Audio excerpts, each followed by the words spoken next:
नमस्कार दोस्तों, पीएमसी हिंदी के इस कार्यक्रम में आप सभी का हार्दिक अभिनंदन है। आज हमारे मंच पर एक विशेष अतिथि आए हैं जो पेशे से डॉक्टर हैं, जिनका नाम है डॉक्टर गुरमेल सिंह जी विर्क।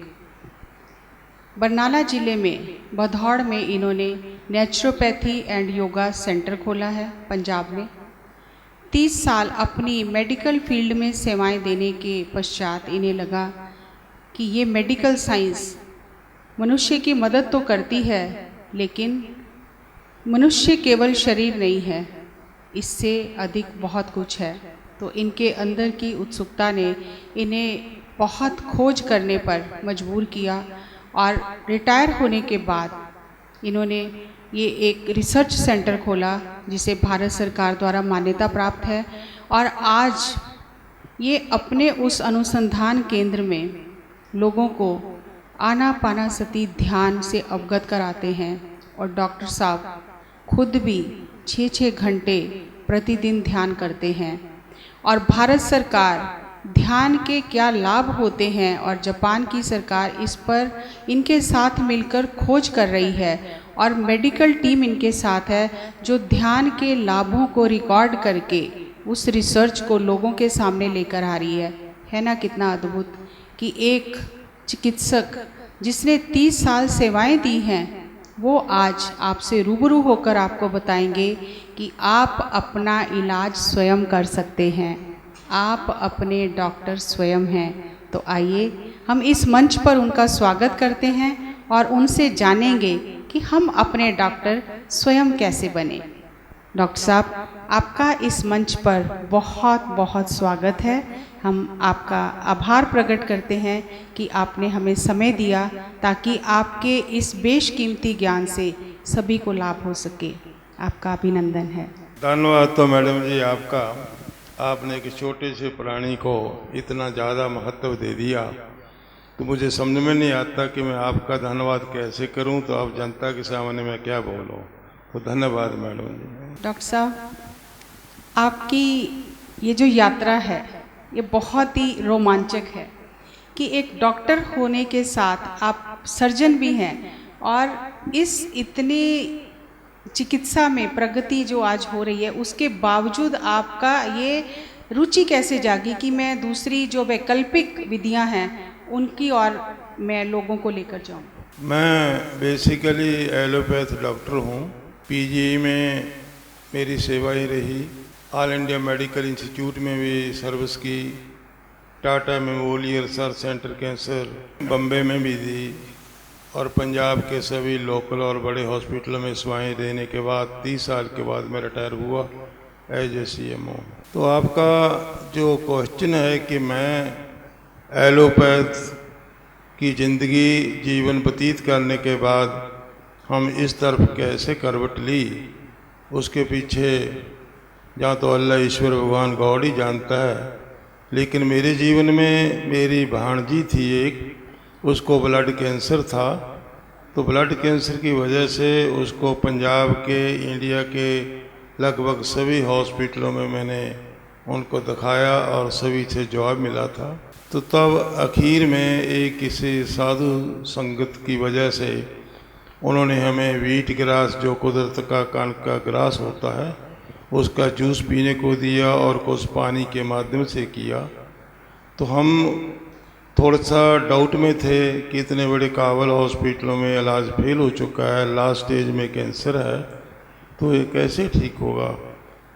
लेकिन जैसे जैसे उन्होंने बतलाया और हम करते गए तो अचंभे की बात, उसका सारे का सारा ब्लड कैंसर ठीक हो गया। आजकल वो मेरी भांजी टीचर लगी हुई है और अपना परिवार भी पाल रही है। उसके बाद ही मेरा शौक़ इधर जागा कि कुदरत की जो इलाज होता है, परमात्मा का दिया हुआ हवा, परमात्मा का द्वारा दिया श्वास, पानी, मिट्टी, जो भी कुदरत ने दी है उसी में बहुत शक्ति होती है और उसी को वैज्ञानिक ढंग से अगर हम यूटिलाइज करें तो फोड़े से लेकर कैंसर तक का इलाज हो जाता है। तब मैंने इस विषय के ऊपर, क्योंकि मैं साइंटिफिक डॉक्टर था, आम विश्वास नहीं करता था, तब मैंने वर्ड से सभी तरह की बुक्स मंगवाने की कोशिश की, जिसमें अध्यात्म भी था और हवा पानी के ऊपर भी रिसर्चें थी। तो उन सभी के ऊपर मैंने जब पढ़ा तो फिर मैंने ट्रायल भी की। तो 2-4 पेशेंटों के ऊपर मैंने श्वास, दमा और डायबिटीज़ के ऊपर रिसर्च की, वो पास हो गई। यानी आज कितना कंट्री शुगर के साथ मर रहा है, लेकिन नेचुरोपैथी से, फ्रूट, सब्जी, सलाद और मेडिटेशन, ध्यान से, आनापान से जिस सभी तरह की बीमारियां ठीक हो गई। मैंने कुछ किए, फिर मैंने वो डिपार्टमेंट को भेजे, वो वर्ल्ड लेवल के ऊपर पास हो गई। तो आज जो नई रिसर्चें हुई हैं तो वो आनापान से शुद्ध हवा, मिट्टी, पानी, धूप, हवा, खुराक के माध्यम से फोड़ से लेकर कैंसर तक सभी तरह की बीमारियों का इलाज बिना दवाई के साथ हो रहा है। भारत सरकार का एक रिसर्च सेंटर है जिसका नाम है CCRYN, central council for research in naturopathy and yoga. ये उन्हीं बीमारियों के ऊपर रिसर्च कर रहा है जिन बीमारियों को वर्ल्ड के सभी डॉक्टर अपनी सभी कोशिशों के बावजूद भी कह देते हैं कि वी आर सॉरी, अब इसको घर ले जाओ, अब ये ठीक नहीं होगा, या फिर इसका कोई ना कोई अंग पार्ट काट कर हम थोड़ी देर इसको जीवन दे सकते हैं, लेकिन इलाज नहीं होगा।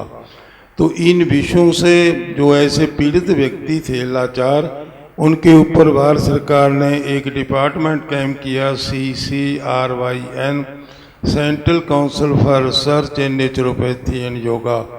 ये उन्हीं बीमारियों के ऊपर खोज कर रहा है और ट्रीटमेंट भी कर रहा है और फायदे भी हो रहे हैं। जैसे कैंसर है, इसका कहीं इलाज नहीं, नेचुरोपैथी में है। हार्ट अटैक हो जाता है, इसमें कोई स्टंट डालने की ज़रूरत नहीं। किडनी में करोड़ों लोग मर रहे हैं डायलिसिस की वजह से, इसमें बिना डायलिसिस से ही बीमारियां ठीक हो रही हैं। घुटनों के ऑपरेशन करने पड़ते हैं, बच्चोदानी के ऑपरेशन करने पड़ते हैं, गाल ब्लैडर, पित्ता जिसको बाइल स्टोन बोलते हैं, उनके ऑपरेशन करने पड़ते हैं, आँखों में चश्मे लगाने पड़ते हैं।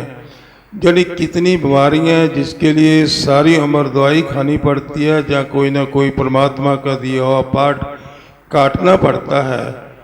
उन सभी का इलाज ये नेचुरोपैथी के द्वारा मिट्टी, पानी, धूप, हवा, आकाश के साथ किया जाता है। इसका जो रिसर्च सेंटर है दिल्ली में, CCRYN, वो ये रिसर्चें करता है। जो रिसर्चें पास हो जाती है तो वो 19 मेडिकल कॉलेजों को भेजा जाता है। भारत सरकार ने 19 मेडिकल कॉलेज खोले हैं नेचुरोपैथी एंड योगा के स्पेशलाइज्ड डॉक्टर बनाने के लिए। आप लोग जो शायद पहली बार सुन रहे होंगे कि नेचुरोपैथी योगा का भी कोई मेडिकल कॉलेज होता है। ये साइंटिफिक है, +2 मेडिकल पहला विद्यार्थी पास करेगा, फिर उसकी सिलेक्शन होगी। सिर्फ 5.5 साल का कोर्स होगा। 5.5 साल के कोर्स में उन डॉक्टरों को होम्योपैथी, आयुर्वेद, एलोपैथी भी स्टडी कराई जाती है। लेकिन बाद में ये कहा जाता है कि इनमें से कोई भी चीज़ मरीज़ को नहीं देनी, क्योंकि ये सभी चीज़ें तो पहले ही मरीज़ ऑलरेडी काबल डॉक्टर से लेकर आ चुका है। तो फिर इलाज जो कराया जाता है वो माता, जिसको बोला जाता है धरती माता, मिट्टी के साथ इलाज कराया जाता है। फिर परमात्मा की दी हुई शुद्ध हवा के साथ इलाज कराया जाता है, जिसको पिता बोला जाता है, पानी पिता, पानी के साथ इलाज किया जाता है। मिट्टी, पानी, धूप, हवा और शुद्ध खुराक के साथ इलाज किया जाता है। और बाद में उसके ध्यान को इस संसार से हटाकर परमात्मा के दिए हुए श्वास के साथ ही जोड़ा जाता है, जिसको आनापान कहा जाता है, जिसमें हमारी बहन एक्सपर्ट है और इनके गुरुजी जो दिन रात इस विद्या को आगे फैलाने की कोशिश कर रहे हैं। और इसी विद्या को पिछले ज़माने में ऋषि मुनि इसी का सहारा लेकर इस संसार से अलविदा से पहले ही उस अल्लाह ईश्वर वाहिगुरु के साथ, कुदरत के साथ जुड़ते थी। तो हमारे पंजाब नेचुरोपैथी योगा हॉस्पिटल में मिट्टी, पानी, धूप, हवा, आकाश और श्वास के साथ ही उनको जोड़ा जाता है, जिसकी वजह से जो सभी के सभी वहाँ के मरीज अपने मेहनत के द्वारा जीवन प्राप्त कर रहे हैं।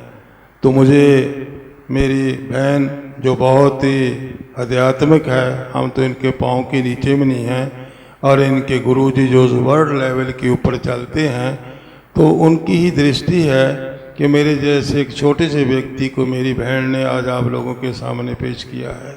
डॉक्टर साहब, मैं आपसे ये जानना चाहूँगी, हमारे दर्शकों को भी बहुत उत्सुकता होगी कि आपने नेचुरोपैथी की बात की। आज हर कोई इंसान एक आरामदायक ज़िंदगी जीना चाहता है, एसी गाड़ी में घूमना चाहता है, एसी कमरे में रहना चाहता है, एसी ऑफिस में रहना चाहता है। तो मिट्टी से हम बहुत दूर चले जाते हैं, हमें लगता है कि ये धूल क्यों लग गई, ये धूल नहीं लगनी चाहिए, हमारे पाँव पे धूल नहीं लगनी चाहिए। तो जहाँ आप कह रहे हैं नेचुरोपैथी में 5 तत्वों के अनुसार इलाज किया जाता है, उनसे इलाज किया जाता है, तो आज की जनसंख्या जो इतनी बीमारियों से जूझ रही है, तो उनके लिए आप क्या टिप्स देना चाहेंगे कि वो कैसे अपनी जीवन शैली में सुधार करें? टिप्स तो मेरी बहन ने दे ही दी है, मुझसे तो कहलवाया जा रहा है। देखो, मेरी बहन ने खुद ही कह दिया कि आज का युग, चाहे वो स्वयं डॉक्टर है या कोई भी, वो परमात्मा की दी हुई शुद्ध हवा से कट चुका है। एसी की हवा में रहते हैं, एसी में कितनी गंदगी हवा होती हैं, वो सारी की सारी गैसें हमारे नाक के बीच जाती है। परमात्मा द्वारा दी हुई शुद्ध ऑक्सीजन कहाँ लेते हैं? फिर हम कमरे को बंद करके लेट जाते हैं, क्योंकि एसी का लालच होता है। तो एसी की गैस भी जाती है, और फिर मुंह ढककर सो जाते हैं। तो हमारे नाक से जो परमात्मा हमें शुद्ध रखने के लिए नाक से कार्बन डाइऑक्साइड बाहर निकालता है, उसको हम ढककर सो जाते हैं। तो रात को सारी रात परमात्मा की दी हुई शुद्ध हवा को हम नहीं यूटिलाइज करते, ना हमारे अंदर से जो कार्बन डाइऑक्साइड निकलती है ना उसको निकालने देते हैं, ऊपर से एसी की गैसें डाल देते हैं। तो बीमार तो होना ही होना है। तो इसके लिए शुद्ध हवा परमात्मा की दी हुई, जिसको सबसे पहले एयर कहा जाता था, श्वास किया जाता है, श्वास हम हवा से ही लेते हैं, शुद्ध हवा से। पवन गुरु पानी पिता माता धरत महत, तो पवन हवा को ही कहा गया है, और पवन को ही गुरु का दर्जा किया गया है। गुरु वो ही होता है जो मन के अंधेरे को, मन की अज्ञानता को ज्ञान के साथ रोशनी देता है, उसको गुरु कहा जाता है। तो उस गुरु का रास्ता तो आप जैसे लोग ही दिखाते हैं, लेकिन परमात्मा द्वारा जो गुरु बोला जाता है वो हवा है। तो हवा को शुद्ध लेना चाहिए, दरख्तों को नहीं काटना चाहिए। अगर हमारा जीवन ऐसा ही है कि कमरों में रहना है, तो 1-2 गमलों में, एक में पिपल और एक में तुलसी, ये लगाकर अपने कमरों में रख लेनी चाहिए। क्योंकि ये दोनों दरख्त ऐसे हैं कि जो 24 घंटे ऑक्सीजन देते हैं।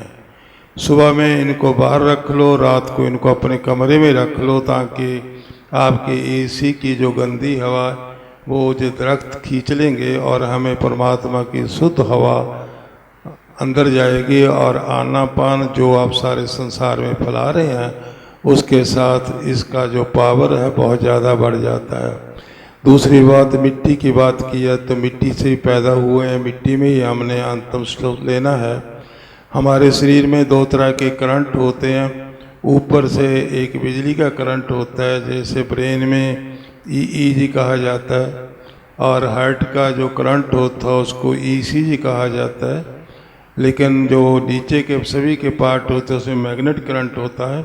मैग्नेट करंट को देखने के लिए MRI टेस्ट कराए जाते हैं।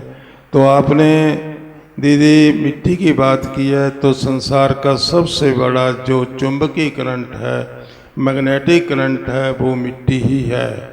और आज हम मिट्टी से दूर होते जा रहे हैं, जिसका कारण हम बीमारियों से गिरते जा रहे हैं। हम ये भूल गए कि हम मिट्टी से ही पैदा हुए थे, आखिरकार आखिर में मिट्टी में ही मरना है। तो मिट्टी के साथ अनेकों तरह की बीमारियां होती हैं, फोड़े से लेकर कैंसर तक सभी बीमारियों का इलाज हमारे सेंटर में भी, और भारत सरकार के जो 19 मेडिकल कॉलेज हैं उनमें सभी का इलाज मिट्टी के साथ किया जाता है।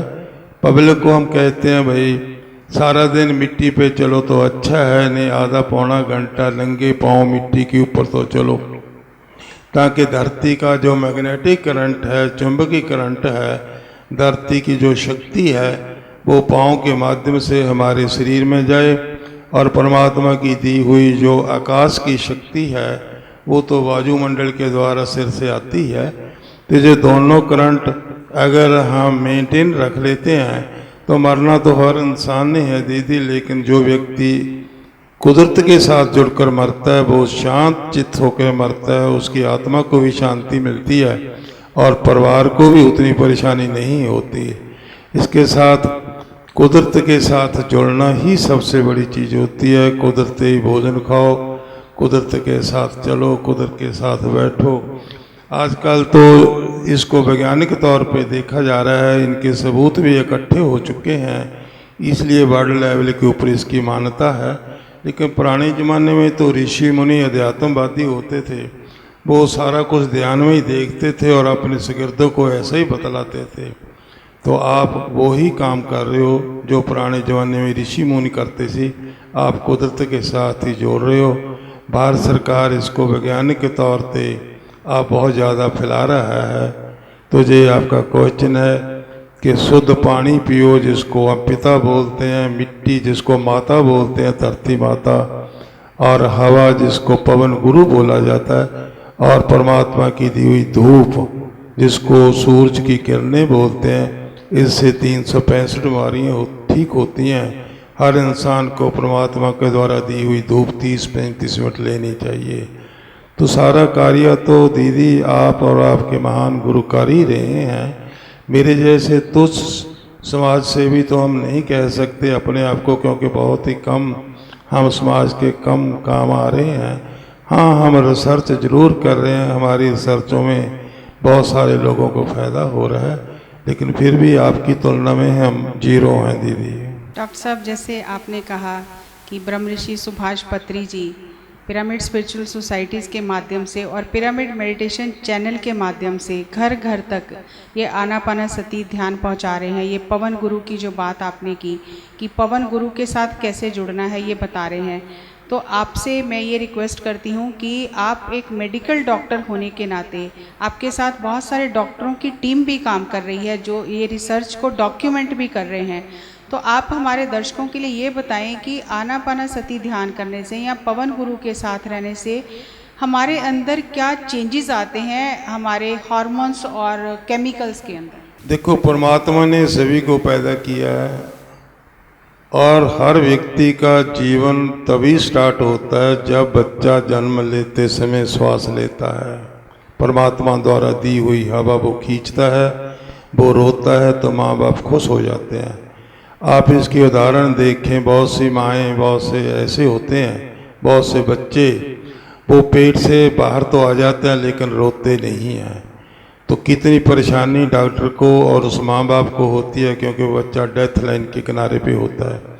तो उस समय डॉक्टर उसको पकड़ कर पूठा लटाते हैं, उसको मारपीट थोड़ा सा करते हैं छाती में, ताकि परमात्मा द्वारा दी हुई शुद्ध हवा उसके फेफड़े में जाए। तो अगर 2 सेकंड के लिए भी वो हवा नहीं जाती तो बच्चा डेड हो जाता है। मैं अब आपके सामने बोल रहा हूँ तो मैं जिंदा हूँ इसलिए बोल रहा हूँ, और जिंदा मैं इसलिए हूँ कि परमात्मा की द्वारा दी हुई हवा जिसको हम पवन बोलते हैं, या हिंदी में वायु बोल देते हैं भगवान के रूप में, तो वो तो सभी को मिलती ही है। लेकिन इसी शुद्ध हवा को, जो हमारी प्राण शक्ति है, अगर इसको हम वैज्ञानिक ढंग से या आध्यात्मिक ढंग से ठीक ढंग से अपने नाक के द्वारा इनहेल कर लेंगे, ले लेंगे, तो हमारी शक्ति 35 से 65 टाइप गुना बढ़ जाती है। तो आनापान श्वास तो सभी ले रहे हैं, लेकिन किसी को पता नहीं है कि कैसे ले रहे हैं। तो आनापान एक विधि है जो आध्यात्मिक भी है और साइंटिफिक भी है कि कैसे श्वास लेना है और कैसे श्वास छोड़ना है। तो जो भी व्यक्ति अपने मन की शक्ति को, अपने बिखरे हुए मन को इधर उधर से भटकते हुए को अपने श्वास के साथ ही जोड़ लेता है, तो उसकी ऊर्जा 35 से 45 गुना ज़्यादा बढ़ जाती है। मन एकाग्र भी हो जाता है और जो भी हवा के साथ और जो भी मन के अंडर पार्ट काम करते हैं, एंडोक्राइनल ग्लैंड, नर्वस सिस्टम, सभी बोन्स, हम सभी जानते हैं कि हमारा ब्रेन शरीर के सभी अंगों को कंट्रोल करता है। जब हमने आनापान के साथ अपने ब्रेन को, दिमाग को, मन को बैलेंस कर लिया तो शरीर के सभी पार्ट तो अपने आप ही बैलेंस हो जाते हैं। तो आनापान में श्वास लेना और श्वास छोड़ना होता है और मन एकाग्र करके लेना होता है। फिर उसकी मुद्राएं होती हैं कि किस मुद्रा में, किस पोस्चर में, किस पोजीशन में वो बैठकर ऐसे अभ्यास करता है। हर आसन का अलग अलग फायदा होता है, लेकिन जो आप आसन बतलाते हैं इसका बहुत ही ज़्यादा मल्टीपल वैज्ञानिक तौर के ऊपर फायदा होता है। अगर हम डॉक्टरी बात करें तो हमारे दो तरह के सिस्टम होते हैं। एक तो सेंट्रल नर्वस सिस्टम जो हमारे कंट्रोल में होता है, और एक ऑटोमेटिक नर्वस सिस्टम जो हमारे कंट्रोल में नहीं होता। आनापान के साथ ये दोनों सेंटर काफ़ी मजबूत हो जाते हैं। दूसरा, दो तरह की नाड़ियाँ होती हैं हमारे शरीर में। एक को अपने योगा में इड्डा एंड पिघला कहा जाता है। सुषमा नाड़ी इनके सेंटर में होती है। तो अगर हम एलोपैथी से बात करें तो सिंपैथेटिक नर्व, पैरासिम्पैथेटिक नर्व, तो न्यूट्रल नर्व होती है। आनापान के साथ हमारी जो 72 करोड़ नाड़ियाँ होती हैं दिमाग की, ये सभी की सभी बैलेंस हो जाती हैं। डॉक्टर लोगों को बतलाएंगे कि sympathetic nerve and parasympathetic nerve ये दोनों एक साथ कब लग जाती हैं, जिसमें से जो हमारी सेंट्रल रीढ़ की हड्डी में नर्व होती है, जिसको हम सुषमा नाड़ी कहते हैं या न्यूट्रल नाड़ी, वो कार्य काम करती है। तो इस कार्य को बहुत ही तेजी से और बहुत जल्दी और बहुत इजी एकाग्र करने के लिए आनापान की विधि है, जो पहले ऋषि मुनि किया करते थे। आजकल आप और आपके गुरु ब्रह्मज्ञानी जी सारे संसार में बांट रहते हैं।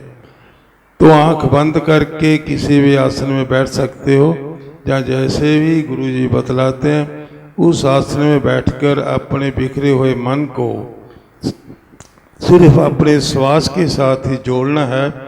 उसको ना लेना है ना छोड़ना है, वो तो आ ही रहा है। सिर्फ अपने मन को एकाग्र करना है। यही जानकारी रखनी है कि वो श्वास आ रहा है या जा रहा है। इसी से जो प्राण होते हैं जो हम खींच रहे हैं, वो शरीर के हर सेल में अंदर चले जाते हैं। हर सेल अपना मजबूत हो जाता है। हर सेल खुद बीमारियों से लड़ता हुआ उससे निजात पाकर ताकत बैठता है। उससे विचार भी बदलते हैं। और जो व्यक्ति पहले स्वार्थी हुआ करता था मेरे जैसा, इन विधियों से वो स्वार्थ से हटकर फिर लोक सेवा भावना के चक्कर में पड़ जाता है। सब कुदरत कराती है, करनी कुदरत ने है, कराने वाले गुरु लोग होते हैं। गुरु कोई भी हो सकता है, जैसे आप और आपके परम ज्ञानी जी हैं। तो आप लाखों करोड़ों को वो रास्ता दिखला रहे हैं कि अपने दिन का कार्याचर भी करें, कुदरत के साथ जड़ें, शुद्ध हवा, शुद्ध पानी, शुद्ध मिट्टी और शुद्ध भोजन करें, अच्छी तरह से चलें। 365 तंग तुरने के है, लेकिन ध्यान श्वास के साथ ही जोड़ें, इसके साथ शब्द ना जोड़ें तो अच्छा है। हालांकि शब्द की बहुत बड़ी महानता होती है, उसमें कमी ये होती है कि हम शब्द को सुनकर अलग अलग वर्गों में बांट जाते हैं। अगर सिख लोग वाहेगुरु कहेगा तो हिंदू लोग कहेंगे ये तो पागल लोग हैं। अगर हिंदू लोग राम कहेंगे तो सिख कहेंगे ये तो वे और ही कोई बात है। अगर कोई गॉड कहेगा तो क्रिश्चियन तो खुश हो जाएंगे, दूसरे कहेंगे ये तो पागल है। अगर कोई अल्लाह कह देगा तो मुस्लिम तो खुश हो जाएंगे, दूसरे कहेंगे बेवकूफ़ है। हालांकि सभी शब्द पवित्र हैं, हर शब्द में ऊर्जा होती है। किसी भी शब्द का सहारा लेकर आप अल्लाह, ईश्वर, वाहेगुरु, गॉड, कुदरत के साथ जुड़ सकते हैं। लेकिन जो आनापान है, श्वास है, जो कॉमन है, सभी का साझा है, इसके ऊपर कोई लड़ाई झगड़ा नहीं पड़ती। और परमात्मा तो वर्गों को बाद में बांटता है। तो जीवन तो हमारा श्वास के साथ ही शुरू होता है और जैसे ही हमारे प्राण श्वास निकलते हैं उसी समय हमारा जीवन खत्म हो जाता है। तो वर्ग तो बाद में बटे हैं, इसलिए आनापान जो है अपने परमात्मा के दिए हुए प्राणों को उन्हीं परमात्मा के द्वारा दी हुई शुद्ध हवा के साथ जोड़ना ही सबसे उत्तम विधि है, जिसका आप दिन रात अपना परिवार भी छोड़कर, घर बार छोड़कर करोड़ों लोगों को सारे वर्ल्ड में आप और गुरु जी बांट रहे हैं। You are a very great. सब यहाँ पर एक बहुत ही महत्वपूर्ण प्रश्न उठकर आया है कि शरीर में तो बहुत रसायन बदले, हार्मोन भी बदले आनापानासती ध्यान करने से, लेकिन आज जब हम लोगों का जीवन देखते हैं तो बहुत संकुचित जीवन हो गया है। अपने से ही मतलब है, दूसरे से कोई मतलब नहीं है, और दूसरे का अगर नुकसान होता है तो हो जाए। दूसरे के प्रति हमारी भावनाएं शुद्ध नहीं हैं। तो एज अ डॉक्टर आपने इतनी रिसर्च किया है, क्या इस आनापानासती ध्यान करने से हमारे अंदर की वो भावनाएं भी बदल जाती हैं? जैसे हमने पहले ही बोला है कि दो तरह की नाड़ियाँ होती हैं, सिंपैथेटिक, पैरासिम्पैथेटिक। जो दोनों नाड़ियाँ बैलेंस में काम नहीं करती हैं तो ज़्यादातर वो ही काम करती हैं जो ज़्यादा उत्तेजना में लाती हैं, जो असंतुष्टता पैदा करती हैं, सब्र संतोष को बैलेंस में हिला देती हैं। कोई भी चीज़ हम देख लें, हमें ये चाहिए, तब तक चैन नहीं मिलता जब तक उसको प्राप्त नहीं कर लेते, चाहे उसके लिए हमें चोरी क्यों ना करनी पड़े। आनापान से जो दिमाग की 72 करोड़ नाड़ियाँ होती हैं ये बराबर काम करने लग जाती हैं, तो उसके विचार ऑटोमेटिकली चेंज हो जाते हैं, तो वो डाकू से साध संत बन जाता है। लेकिन इसके साथ साथ इस नाड़ियों को कुदरत के साथ जोड़ना होता है, क्योंकि आनापान के साथ तो परमात्मा की दी हुई शक्ति को सिर से लेकर पांव तक सभी सेलों में एक जैसा पहुंचा दिया जाता है। लेकिन उसके बाद होता है कि जो हम ऊर्जा लेनी है कुदरत, वो भी तो शुद्ध होनी चाहिए। जैसे हवा शुद्ध लेनी चाहिए, भोजन पूरा शुद्ध लेना चाहिए, कुदरत का भोजन लेना चाहिए। आज 98% भोजन अशुद्ध है और भोजन से ही सारी फिजिकल एनर्जी मिलती है। भोजन को ही अन्न कहा गया है, और अन्न के ऊपर भी ऋषि में उन्होंने कहा है जैसा अन्न वैसा मन। इंग्लिश में कहा गया है जैसा फूड वैसा मूड, और हिंदू धर्म में कहा गया है जैसा आहार वैसा व्यवहार। व्यवहार वैसा ही करेंगे जैसा विचार आएगा। तो जैसा आहार करेंगे वैसा विचार पैदा होगा, और जैसा विचार पैदा होगा वैसा व्यवहार करोगे। व्यवहार कर्म को कहते हैं, और जैसा कर्म करोगे वैसा फल देते जाएंगे। हमारा आज का लाइफस्टाइल जो है वो कुदरत के उल्ट है। भोजन भी हम आर्टिफिशियल खाते हैं, मशीनों द्वारा बना हुआ खाते हैं, प्रोसेस्ड खाते हैं, कुदरत का भोजन नहीं लेते। पानी जिसको पिता बोला गया है वो लगभग 98% अशुद्ध पी रहे हैं, गंदा पी रहे हैं, तो खून तो गंदा बनेगा ही बनेगा। तो उसके लिए हम सभी को कहते हैं भाई घड़े का पानी पीजिए, प्लास्टिक की बोतलों से निकाल कर का जो पानी है मत पीजिए। इसके पीछे भी बहुत लंबा लेक्चर है। तो कुदरत के द्वारा ही शुद्ध हवा उसको शुद्ध लीजिए, परमात्मा के पानी को शुद्ध पीजिए, भोजन कुदरती खाइए। हम मीट, अंडा, मच्छी सभी तरह के नशे प्रोसेस्ड फूड खाते हैं, ये कुदरत के द्वारा बनाए हुए नहीं हैं, ये मैन मेड हैं, फैक्ट्रियों के साथ बने हुए हैं, इनके बीच अनेकों केमिकल है। तो जब भोजन ही हमारा शुद्ध है तो खून तो अशुद्ध बनेगा ही बनेगा। आनापान के साथ इन अशुद्धियों को बहुत जल्दी दूर किया जाता है, लेकिन अच्छा होता है कि साथ में अपना नेचुरल लाइफस्टाइल भी रखें। मिट्टी का उपयोग करें, मिट्टी के ऊपर चलें, मिट्टी के बर्तन बनाएं। जे मिट्टी का आजकल तो फ्रिज भी आता है। तो कहने का मतलब दीदी आप जो कार्य करते हैं वो करते ही हैं। दिमाग को शुद्ध कुदरती भोजन भी चाहिए ताकि उसको जो ऊर्जावान है वो नेचुरल पैदा हो, और उस ऊर्जा को शरीर के सभी अंगों में पहुँचाना ये आनापान का काम है, जो आप कार्य कर ही रहे हैं। आपसे थोड़ा और खुलासा चाहूँगी कि जब हम लोगों को कहते हैं कि शाकाहारी बनो, ये मांस मछली अंडा मत खाओ, तो यंग जनरेशन कहती है कि फिर हमें एनर्जी कैसे मिलेगी। अभी आपने कहा कि हमें जैसा हमारा फूड वैसा मूड, जैसा हमारा खाना होता है वैसा ही हमारा व्यवहार होता है। तो आप, बहुत सारे डॉक्टर भी ऐसा कहते हैं कि हमें ये चीज़ें खानी चाहिए। कोई बीमार होता है पेशेंट तो उसे कहा जाता है कि आप ये चीज़ें खाओ, लेकिन आपने कहा कि नहीं खाना चाहिए। तो इसको थोड़ा और खुलासा करें ताकि जो यंग जनरेशन है उससे ये बात समझ में आए कि खाने का हमारे जीवन पर कितना प्रभाव पड़ता है। देखो, जब मैं एलोपैथ डॉक्टर था तो मैं भी अपने मरीजों को कहता कि प्रोटीन खानी चाहिए। प्रोटीन के लिए मीट खाएं, अंडा खाएं, मांस खाएं, ज़्यादा से ज़्यादा दालें खाएं। अगर आप प्रोटीन नहीं खाओगे आपकी मांसपेशियां डेवलप नहीं होगी, आपका कद नहीं बढ़ेगा। मैं स्वयं ऐसा करता रहा था जब मैं एलोपैथ डॉक्टर था। हम एलोपैथ डॉक्टर किसी के दुश्मन नहीं हैं, लेकिन हमें एलोपैथी में स्टडी पढ़ाई जाता था। लेकिन आज रिसर्चें हो गई हैं कि जो प्रोटीन खानी है मांसपेशियों के लिए वो कुदरत द्वारा बनाई हुई प्रोटीन खानी चाहिए, मैन मेड प्रोटीन नहीं चाहिए। आप लोग कहोगे कि प्रोटीन के साथ मांसपेशियां ज़्यादा बढ़ेंगी, मजबूती बढ़ेगी, कद बढ़ेगा। तो मैं दीदी आपके माध्यम से चैनल वाले लाखों करोड़ों लोगों से पूछता हूँ, हाथी कौन सा दूध पीता है, उसका इतना बड़ा डील डॉल कैसे मजबूत हो गया? शेर जंगलों का सबसे बड़ा राजा है, बड़े से बड़े हाथी के जानवर भी डरते हैं, वो कौन सा दूध पीता है? घोड़ा जिसके ऊपर 10वें पातशाह जी ने जंग लड़ी थी, घोड़ा कितना मजबूत है, तेज दौड़ता है, क्या कभी आपने देखा है उसको दूध पीता? गरीब लोगों के पास गधा होता है जिसको खाने के लिए भी नहीं मिलती, बेचारे को शाम को छोड़ देते हैं, वो मिट्टी के ऊपर लेटता, कौन सा दूध पीता है? जैबरे की कितनी ऊंचाई है, वो कौन सा दूध पीता है? मिर्ग कितना तेज दौड़ता है, वो कौन सा दूध पीता है?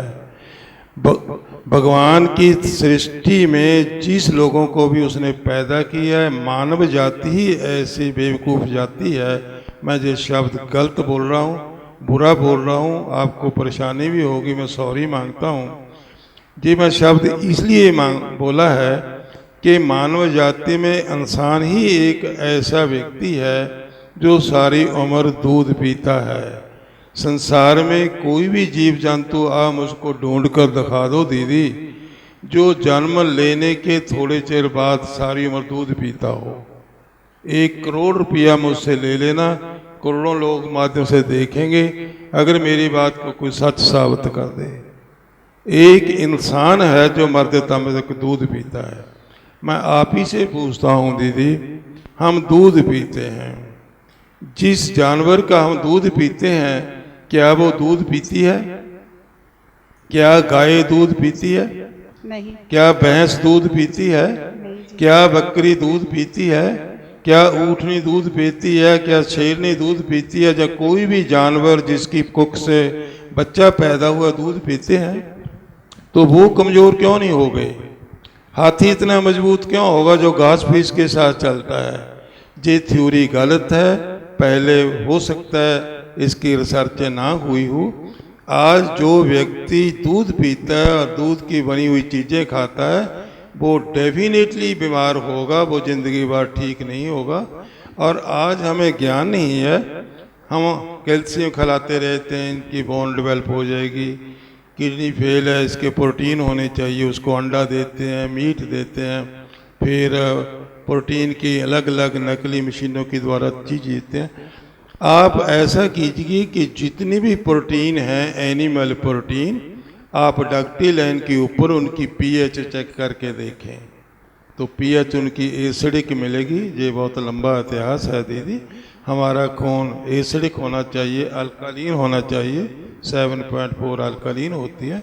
अगर आप अननेचुरल प्रोटीन खाएंगे तो उससे बीमारियाँ लगेंगी ही लगेंगी।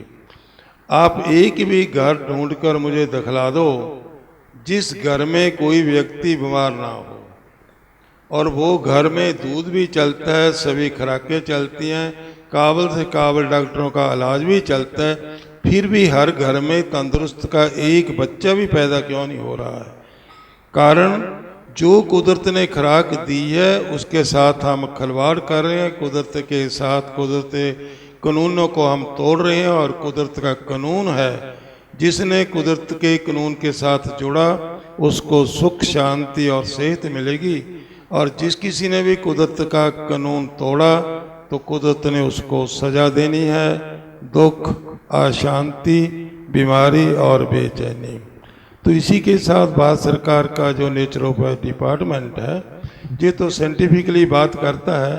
पुराने ज़माने के ऋषि मुनि, गुरु, पीर, अध्यात्मवादी, उनके साथ जो भी जुड़ते थे वो कुदरत के साथ जोड़ते थे, वो खुद तंदुरुस्त रहते थे और अपने अनुयायियों को भी तंदुरुस्त बनाते थे जी। इनके बीच बहुत से केमिकल मिलाए जाते हैं किसी न किसी रूप में, जो मैं 5 चीज़ें सभी को कहता है नहीं खानी चाहिए, जिसमें एनिमल दूध हो गया, मीट, अंडा, मच्छी हो गया, चीनी हम कहते हैं बंद कर दो, इसकी जगह गुड़ शक्कर खाओ, तड़का हम कहते हैं नहीं लगाना चाहिए, 1108 बीमारियाँ लगती हैं, पानी के बीच ही सारा कुछ फेंक लो, जो कुछ भी आप करना चाहते हो, तेल घी की एक भी बूंद नहीं डालनी चाहिए। अगर हम हर समय कुदरत का भोजन करते हैं और फिर इस कुदरत के बनाए हुए ब्रेन को हम कुदरत के श्वास के साथ, आनापान की विधि के साथ जुड़ जाते हैं तो मरना तो सभी ने है, लेकिन तंदुरुस्त होकर मरेंगे, शांत होकर मरेंगे।